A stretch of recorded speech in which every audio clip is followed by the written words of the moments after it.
Le principe, c'est qu'en fait, on va collecter un certain nombre de données qui peuvent être des données brutes, des données textuelles, les photos, et de se dire, on va dire à une machine, essaie de comprendre ce que tu vois dans la photo. La machine va ingurgiter ces centaines, ces milliers, ces millions de photos, et jusqu'au moment où elle va comprendre que telle forme, ça représente telle chose.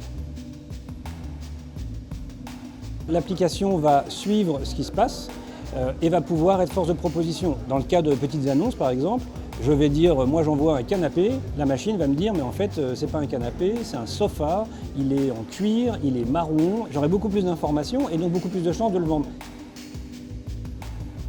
Quand on parle à son téléphone, en fait, c'est du machine learning qui a fait qu'en quelques années, on a énormément progressé. Avant, on était en gros à peu près à 75% de reconnaissance. Alors c'était pas mal, mais 75, on ne peut pas l'utiliser.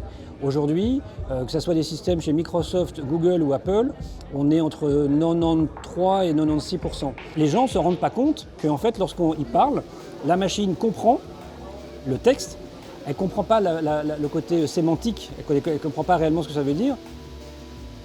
La vraie évolution qui va prendre du temps, parce que les différents experts là-dedans, personne n'est d'accord, ça peut être entre 20, 30 ou jamais, le moment où on aura une machine qui réellement va réfléchir, penser, et ça c'est pas pour tout de suite.